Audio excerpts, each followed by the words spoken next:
How's it going, guys? Welcome back to West of Loathing. Welcome back to the circus. We're gonna go check out the Sideshow. He promised me there'd be some freaks there. Hopefully something worth checking out. The Sideshow tent is fairly large and packed with weird things to look at, like all good sideshows are. A few lanterns are hanging from the ceiling, casting flickering shadows around and making everything look even more eerie. A clown is hanging out in here, presumably to keep an eye on the exhibits. He grins and nods as you enter. Come in, take your time, have a look around, have a good look around. Just remember, no touching. Ooh, I'm gonna be so tempted to touch things. Holy sweet buck, this thing is literally an eye. This guy is a startling sight even for a circus freak show. His entire head is an enormous eyeball. As you look at him, he stares back at you. Not that he's given much of a choice. Can he blink? Can he talk? Hello there, I'm the grimy slinger. How's it going? Can you talk? I guess not. So, circus gig, huh? His hand slowly curls into fists and the knuckles turn white with tension. I see, or I understand, I mean. Do you blink? Or wink, I guess? I guess not. Take a closer look at him. Has he just got some sort of, hood stitched over his face or something? You move a little to the side and lean over the rope to get a closer look at the guy. He's basically just what he seems to be at first glance. A guy with a giant eyeball for a head. You do notice two things, though. First, he has an odd lump at the, what you would call the base of his skull, if he had one. A sort of crumpled, fleshy mass the size of a fist. With a squint and some imagination, it almost looks like the crushed and shriveled vestigial remains of a human head. Oh my god, so he just had his eyeball swell way up and he's just left with a tiny little head. The second thing you notice is that his ankles are locked to the legs of the stool and the legs of the stool are bolted to the floor. Okay, well, I'll see you around. Oh wow, look at this guy, he's smoking a pipe and this lady's body is made out of a giant cracker. Holy sweet shit, these are some fucking fucked up freaks. These shelves are filled with jars, and the jars are filled with things, really weird looking things. You lean in a little closer to inspect the jars. They mostly contain malformed and/or mutated animals pickled in formaldehyde. A three-headed kitten, some kind of ferret or weasel with 8 legs, a twisted Mobius loop of snake without a head or tail. Weird, crazy stuff. One shelf seems devoted to huge, gross, pale grubs, like fat, featureless white worms the size of a sweet potato. The one at the end is larger than the others and has shiny black eyes. Someone has painted its face in an apparent parody of a clown makeup. That's gross. Take a closer look. The pasty white face has been painted with little blue triangles over and under the eyes. The creature has a long, thin slash of a mouth as well, and the area around it has been painted with bright red lipstick. The black eyes flash red as the thing suddenly thrashes in its jar, spinning to face you and stretching its mouth open, revealing rows of yellow shark teeth. You stumble back with a cry of shock. Ah! I got you pretty good there, buddy. What is that? Oh, you saying it a real critter? It's made of rubber and clay and doll parts and such. Got an electromagnet under the shelf to move it with. He takes a little push-button gizmo out of his pocket to show you. Should have seen your face, you about jumped right out of your boots. Fucking clowns. Is that it on the top right there? The weird fucking triangle? Oh, there's a few things with faces. These shelves are displaying a large collection of strangely painted eggs. Oh, damn, these stripy eggs. Reminds me of the stripy hat gang. Better smash every stripy egg there is. You see several shelves full of white eggs, each one painted with a unique pattern and colorful shapes. A small placard pinned to one of the shelves says, "Clown eggs." In the circus community, it is traditional for each clown to paint their chosen makeup pattern onto an eggshell. These clown eggs are archived for future reference to ensure no one chooses a pattern that has already been used. It is considered extremely taboo to wear another clown's face.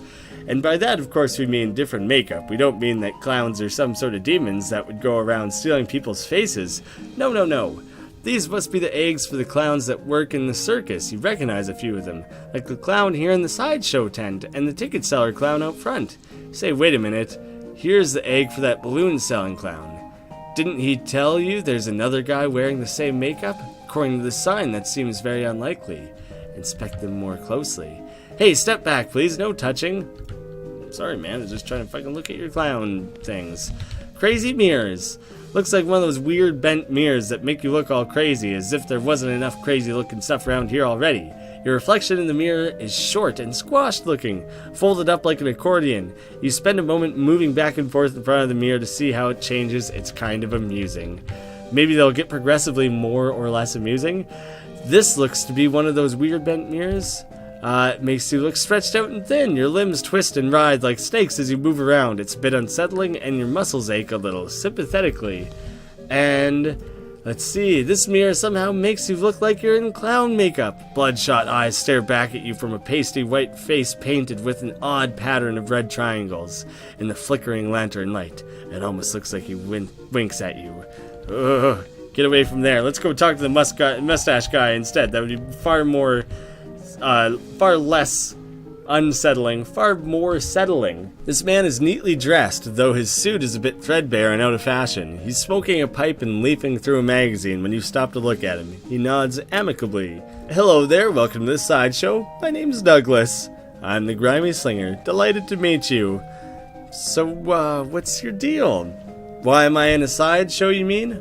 Well, yeah, you seem perfectly normal. How forthright of you. Of course, it is only natural to wonder. Wait a minute. You said that last bit without moving your lips. Are you a ventriloquist? Not at all. Allow me to demonstrate. He stands up and turns around. His back is the same as his front. That is, his suit has been tailored with two front sides, and he has another face on the back of his head with his hair cut and parted appropriately. Ta-da! As he sits back down, his knees and other joints crack and pop loudly as they reverse themselves. What the fuck?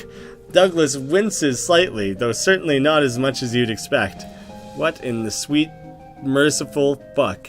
Surprising, yes? A bit, yeah. How is that even possible? He shrugs and holds his pipe up to the now back of his head so his other face can take a puff. Are you... what's the phrase? Siamese twins that just happen to be split perfectly in the front to back half? Not exactly. It's difficult to describe, I'm afraid. Two minds in one body with two faces? It would be closer to the truth to say two instances of the same mind. With, as you say, two faces. Okay, that doesn't make any sense at all. The other face chuckles and Douglas holds his magazine behind his back. It took some getting used to, that much is quite certain, so maybe it hasn't been a forever thing. So you weren't born like this, your knees must be a wreck, why are you in the sideshow? I'd rather not discuss how it came to be this way, if you don't mind. Obviously these demon clowns have been doing experiments. No apology necessary. What about your knees? Surgery was necessary to permit them to bend in both directions. It sounds worse than it feels, I assure you. And why are you here? With a regular suit and haircut, you could easily pass for normal. I have a contract. Out of the corner of your eye, you spot the clown making a gesture, but you didn't catch what it was. Probably just flipping him the bird. Fuck you, Douglas. They just like to joke around. They just have fun around the circus. Douglas clears his throat. Well, it's quite the life, you know. Free room and board, travel the world, and you meet such interesting people. Well, I'll talk to you later, Douglas, I suppose. There's a lady here with her head sticking out of a hole in the large metal box. She nods politely at you. Hello? Are you enjoying the carnival? Are you sure it's not a giant cracker that you live inside? Well, it's interesting. She smiles slightly. Yeah, I'm sure it is. Can I ask you a question? Certainly. What's your name? I'm Janet, and you? I'm the grimy slinger. Nice to meet you. Nice to meet you too, the grimy slinger. Why are you in the box? That's a rather personal question, isn't it? Oh, sorry. I'm only teasing, dear. Would you like to see inside? Sure. Jane whistles to signal the clown, and he moseys over. He unlocks the door in the front of the box and throws it open with a theatrical flourish. Inside, instead of Janet's body, you see a tangled, complicated assortment of glass tubes and pipes, ticking clockwork gears and pumps, liquids of various colors, mostly red, slosh through tubes. A large bellows near the top inflates and begins to slowly deflate. What do you think? Some kind of trick, right? You're folded up behind a mirror in there or something? No trick. The clown chuckles and walks around the back of the box. He opens the hatch and waves at you through it, then saunters back to the place by the shelves. It's amazing. Well, I'll take that as a compliment. It's certainly educational, I imagine. The larger tank on the left is my stomach, if you'd like to see what I've had for lunch today. Examine her workings. You watch the various liquids slosh around in the tanks and pipes for a minute. Weird, gross, but it is indeed educational. Hey, you get a perk. Anatomical learning. You know what makes a human being tick, and how to stop one from ticking. Come to that. +3 melee damage. Interesting. How did this happen? Were you in some kind of terrible accident? I'm sorry, I can't talk about that. Of course, it must be a very painful memory. Her calmly composed face creases into a very slight grimace as she shoots a sidelong glance at the clown. Yes. Well, it was nice to meet you, Janet. So long. Good luck to Graeme. Oh, look at all that going on in there. I feel like there was something else that I could have asked her. Can I ask you a question? How are you feeling? If you're referring to my condition, don't worry, I've grown accustomed to it more or less. No, I guess that was about everything I could say to all these people. Can I talk to this clown again? Based on his attitude, uniquely combining attentiveness and extreme boredom, you assume this clown's job is to keep an eye on the Sideshow exhibits. Hey, welcome to the Sideshow. Thanks, what's to see here? Well, down to the left we have our collection of spooky warped mirrors. Right here we have our exhibits of clown eggs and pickled punks. And further down to your right is our freak show. Feel free to explore. I'll be here if you have any questions. What's with the weird mirrors? Ain't they a riot? They're what's called an optical illusion, as I understand. It has to do with the way the light reflects off of them. I'm 100% sure that what I saw can't be explained by the reflection of light. No telling what you might see if you look too long. I don't like the way that his face doesn't change. It's just that same gross smirk the whole time. What about these, people? You mean the freaks? Ain't they a scream? The one with the giant eyeball head is my favorite. Nice, quiet fella. If you have questions about the other two, feel free to ask them personally. I wouldn't want to be telling tales out of school. Since the eye guy can't talk, though, you can ask me about him if you want. Alright, well, what can you tell me about him? Does he ever blink? You mean wink? No eyelids. I gotta toss a bucket of water on him every once in a while, or he's gonna dry out. He does look a bit dry now that you mention it. Yeah, it's getting about that time. Excuse me for a minute. Oh, is he distracted? Can I fuck around with this stuff while he's distracted? Inspect them more closely. Since the clown's distracted, you take the opportunity to get a closer look at the eggs. You notice two things about them. Firstly, they're too large to be chicken eggs. You have no idea what kind of egg they are. Secondly, they've all been broken and then very meticulously glued back together. They're almost like they've been reassembled after something hatching out of them. Oh, gross. I thought it was going to be that they contained the souls of people that the clowns have possessed or something. No, these are clown eggs. Clowns hatch from eggs. It makes so much sense and also so little, absolutely zero sense. You quickly step back as the guard clown returns. He gives you a fair amount of side eye, but doesn't say anything. Leave the shelf. Can I distract him again, perhaps? What can you tell me about him? Not much to be afraid. To be honest, he joined us, about a year ago, maybe a little less. Where did he come from? No idea. Weird, ain't he? You think a fella looks like that, you'd have read about him in the papers, right?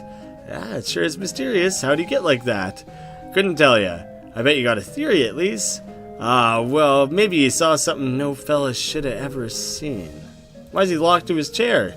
You noticed that, did you? Real shame, that is. Fella's a bit unpredictable, has a violent spell once in a while. Oh, gosh. Don't worry none, I'm keeping an eye on him. You creepy fucker. So if he goes over and deals with that again, can I get a closer look at these? You lean in closer to inspect the gross thing. Despite what the clown said, it certainly looks real. Whoever made it did an excellent and disgusting job. Peeking surreptitiously under the shelf, you don't see any evidence of an electromagnet or any other such device. That seems to be about as much inspecting as I can do of these different things. I guess it's just kind of more evidence that this stuff is probably demonic. Tell me about the eggs. That's a traditional clown thing, placard that explains it. Don't get too close, please. They're fragile. And tell me about the jars. That's what we in the business call pickled punks, a menagerie of strange and twisted creatures such as you've never before seen the like, captured, preserved, and on display for your entertainment and edification. That's how the boss says it. Are they real? As real as they come. Alright. I think that's about everything I can get out of, like, the outdoors and the sideshow. I think I just have to go to the main show now. This extremely muscular clown, I could see him just bulging with the muscles and tendons there, seems to be guarding the entrance to some sort of stage. The clown crosses his arms and grunts when you approach. Ticket, please. Ticket for what? Barnaby Bob's Stunt Spectacular. Here's my ticket. Oh yeah, I won one. But let's ask what it is. The boss does a show. Yes? Yeah. What kind of show? Knife tricks, mostly. Well, here's my ticket. He's probably just going to throw a bunch of knives at me, right? Like, this is going to be a battle of some sort. Go on in. Show will start soon. Enter the stage area. I'm a little bit nervous, if I'm going to be honest. Same muscular clown that was guarding the entrance to the stage area early. It doesn't look like he's going to let you backstage.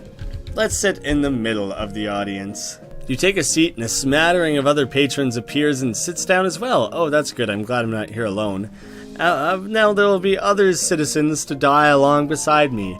After a minute or two, there's a crash of cymbals and a clown runs in from the backstage curtain and jumps up onto the stage. In contrast to the other clown's colorful clothing, his is relatively simple. Black wool trousers and a bright crimson shirt under a pale tan leather jacket, with fringe on the sleeves and a red heart painted on the shoulder.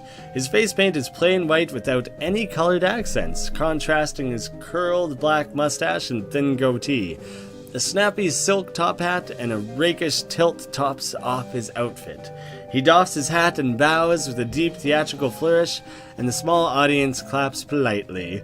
Thank you, ladies and gentlemen, thank you, and welcome one and all to Barnaby Bob's perfectly normal traveling circus sideshow.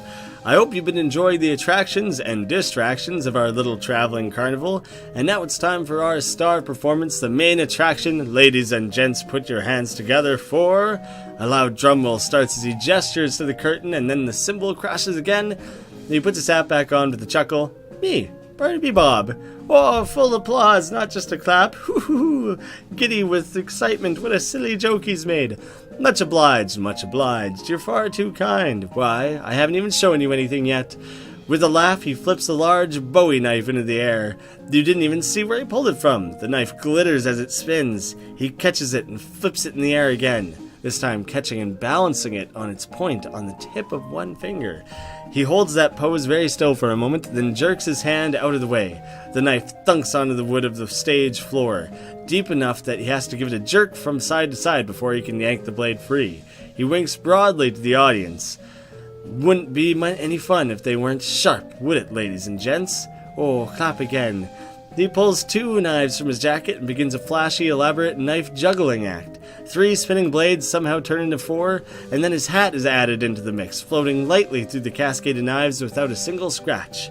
He finishes the routine by catching 2 of the knives in each hand and allowing the hat to fall nearly to the ground before catching it on the tip of his boot and kicking it back into the air and on top of his head. And what happened to the 3rd knife? Now there's some applause I believe I've earned. Let me tell you, ladies and gentlemen, it took a lot of hats to get to where I am today. He chuckles as he adjusts his hat back into an original rakish tilt. Now for the grand finale. For this I'll need a volunteer from the audience. A few hands go up. Barnaby Bob ignores them and looks directly at you. How about you, sir? Okay. Good, I like a brave one. Step right up onto the stage here. Your name, please? I'm the grimy slinger. It's a real pleasure to finally meet you, the grimy, sneaky slinger. Step up onto the stage. A couple of clowns haul a large wooden panel about 7 feet tall and 4 wide up onto the stage. They stand it up vertically behind you and stay there, holding it steady. It has 2 holes in it, slightly above waist level, and a lot of knife marks. Press your back flat up against the wood, please, and put your hands through the holes. You do so. The holes are just a fraction too high, so it's not very comfortable, and then one of the clowns pulls your arms back tighter and ties them together with rough hemp, so it becomes much more uncomfortable for a variety of reasons. Don't worry, this is just to make sure you don't make any sudden and unexpected movements. We wouldn't want that, would we? Fret not, son, everything's under control. He steps up close to you and adjusts your collar, brushes a little dust off your shoulders. My control? You know the grimy. We get a sharp customer through here from time to time, but my, you're the sharpest I've seen yet. However, I'd bet my shiny silver dollar I've got something up my sleeve that's even sharper.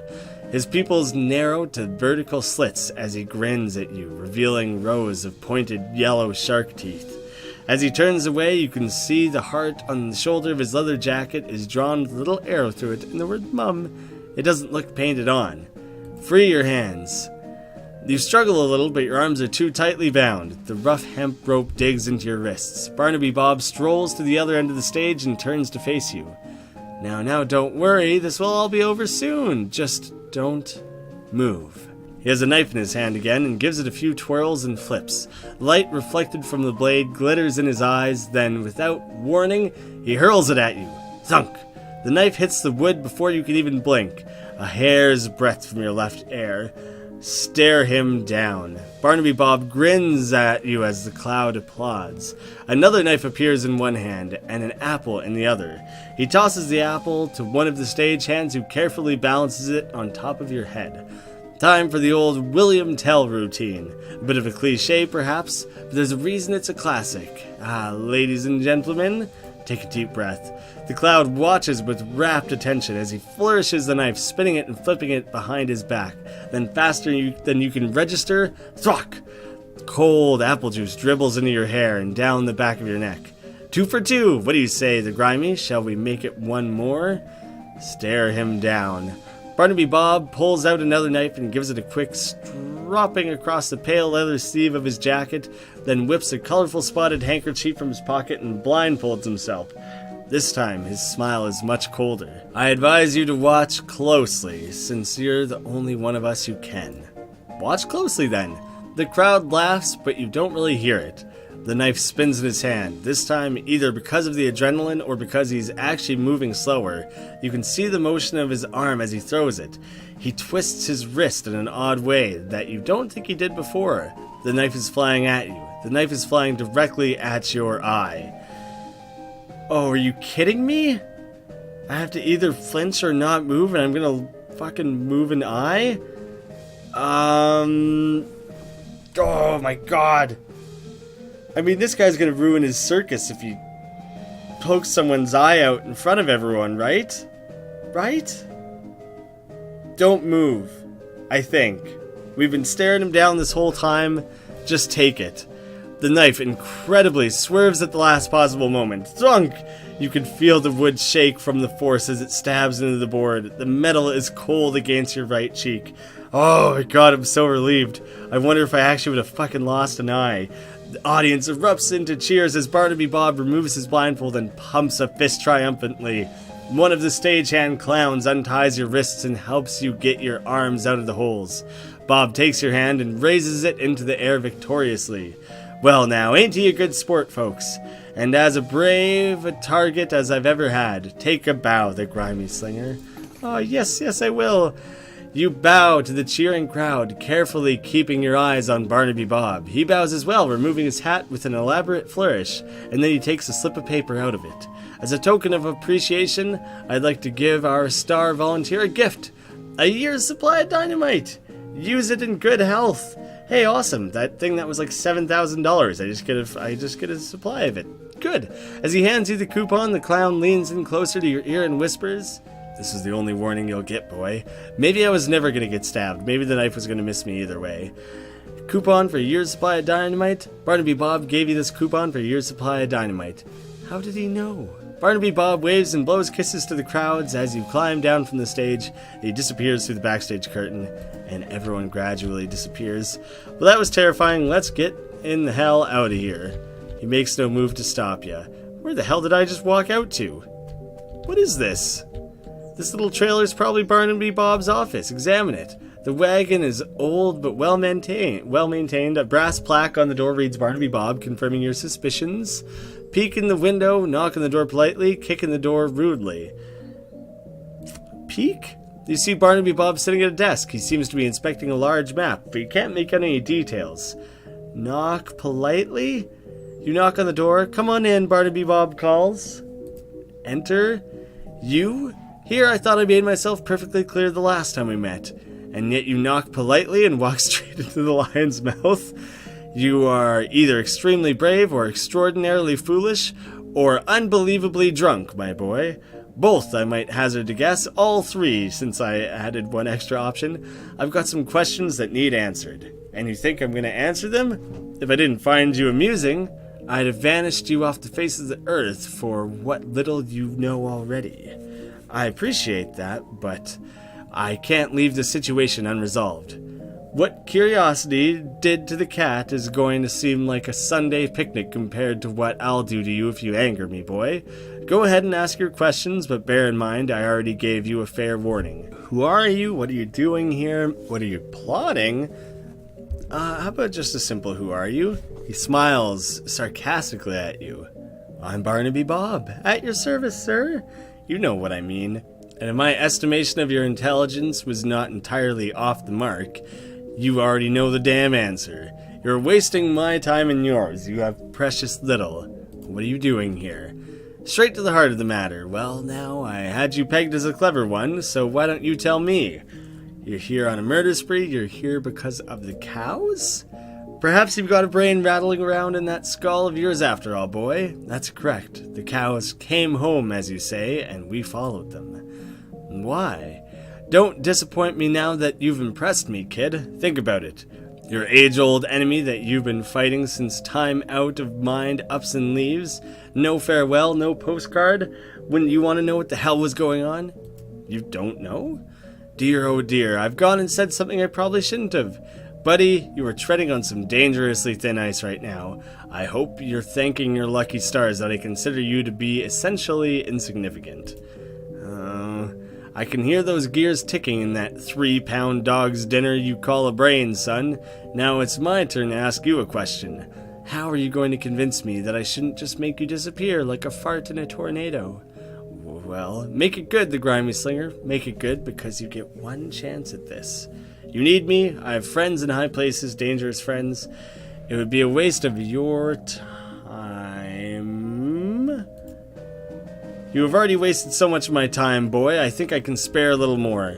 But it is rare that I get to have such a diverting conversation, so I'm going to be merciful. I will allow you to leave here standing on your own 2 legs, but you will not be returning. If ever I see your face again, boy, I will nail it to my wall and put you to work as the newest member of my freak show. Oh, Jesus Christ.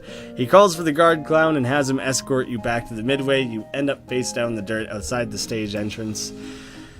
Damn, I was kind of hoping I could have learned a little bit more, but that guy was pretty fucking intimidating. I don't think I want to mess with that any more than I ought to, so let's get the hell out of here. I am curious, though. I just want to check to see if Susie's wandering whatever moved. Oh, if it has, then I guess I just don't know where it is anymore. I don't get to track it. I was curious about that, so that's a wee bit unfortunate. And I do want to go pick up that year's supply of dynamite. Well, I have it on the brain, so I'm going to run off to Dynamite Dan's and give him the voucher. If I click this, do I just automatically use the voucher? Not enough meat. I know I don't have enough meat. I have the voucher. Redeem it. There we go. Maybe I didn't actually even have to go to his shop. You find the nearest authorized dynamite retailer and trade the coupon for the explosives you crave, a year's supply of dynamite. Open it? You should let the railroad guys open it. Okay, I guess I'll leave it be. Well, I'm pretty fucking scared of those clowns, and I don't know exactly what's going on there. I mean, I kind of do. I know that the clowns and the cows are in some kind of eternal war going back to the rodeo days. But I kind of thought maybe I could have got a little bit more information about things if I would have chose some better dialogue options. That's too bad. Glad I didn't have to fight that guy because he probably would have stomped me. Thank you all so much for watching. I'll see you again soon.